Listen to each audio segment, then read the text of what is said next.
Бүгін бізде механик балалардан интервью болады, кішігірім сұхбат зимовка жайлы. Енді жақсы соны айтып жүрсең, зимовканы қалай істеу керек, бензинді толтыру керек па, там толтыру емес па? Толтырмау екі вариантта ол. Бактар пластиковый бак болса, онда толтырып қажет емес. Ал егер металлический бак болса, онда іші ржавчина болмасын десеңдер, желательно толтырып қою керек.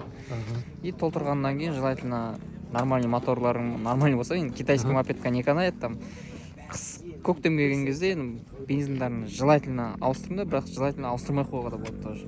Енді инжектор болса, желательно ауыстыра салыңдар бакқа құйған бензиндерін.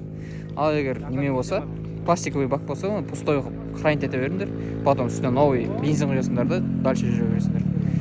И баллондарын қарап отырыңдар, желательно баллондарын жерге тимейтіндей көтеріп қойсаңдар, желательно, потому что тұрып оның жел шығып кетеді, потом отыра трещина болуы мүмкін. Так, жаңа сен бензинді қалай ауыстырып жүру керек дедің? Инжектор болса, не болса? Инжектор болса, желательно перезимовкадан кейін көктем түседі ғой, енді қыс бойы тұрады бензин. Соны желательно ауыстыра саласың да, бактан сливать етіп, новый бензин құясың.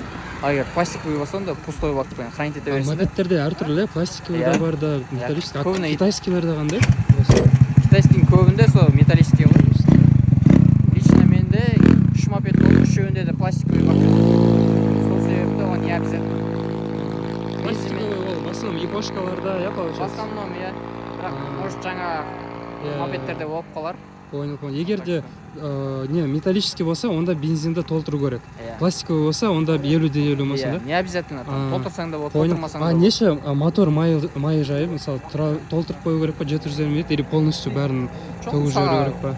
Сезонда жүрген майың, там ауыстырып жүресің ғой, қай уақытта келеді, сол кезде қоя саласың, и сезон басталған кезде бір қыздырып аласың да, майын сливать етіп, жаңадан май құя саласың, болды, основном критичный түгі жоқ. Главное, андай влажный жерге қоймау керек, потому что контактілердің бәрі откисление болады. Рамың там влажный жерде тұрса, тат басып кетуі мүмкін, потом шіріп кетеді деген сияқты. В основном сол нормальный жерге қою керек, андай шаң басып қалса, иногда сүріп тұру керек, потому что андай нормальный құралған, нормальный крашеный мопедтер болса, шаң сіңіп қалады краскасына, поверхностына. Сол себепті желательно анда-санда сүртіп жуып отыру керек. Мотор майын, значит, толтырып қою керек, как обычно, просто сезон басталған кезде желательно ауыстырасың болды. Сосын қандай еще советтер? Бұның бәрі осы ғой деме? Прям критичный түк жоқ, андай бір дорогой, бір спортбайк, 2 миллион, 3 миллиондық мотоцикл емес, мопедтерге в основном бәрібір. Главный сол бак тат басып кетсесің десеңдер, сол полный бак құясыңдар и влажный жерге емес, нормальный жерге қойыңдар. Все, от души онда. Қазір біз енді Русиядан сұрайық. Руся, родной, зимовканы айтып жүрсең, қалай дұрыс істеу керек мопедтерге? Там бензинді толтырып қою керек қой, там андай. Майын, бәрі толып тұру керек. Қандай еще кеңес бересің, бір совет? Далада тұратын болса, енді ішінде тұрған заттар тұра берсін, жаңағы майлары, бензиндары бәрі құйылып ше. А вот енді үйге кіргізетін болса, енді үйдің ішіне жылы жерге кіргізіп қоятын болса, бензин төгіп тастасын, сосын майы сол жерде тұра берсін, өйткені ненің іші цилиндрдің ішінде болу керек та, ол май әйтпесе ішінде нелер шірік сондайлар пайда болады. Менің айтарым сол зимовкада жылы жерге сақтаған дұрыс негізі ше. Жаңбырдың судың астында ұстамаса ол проводкаларын бәрін нетіп паралары шіріп кетеді далада тұрса. А егер де бензинді полностью бәрін төгіп жүрсең, сол зиян ба? Мысалы, бензинді полностью бәрін төгіп жүрсең, зиян ба мопедке, ол зимовкаға? Зиян емес.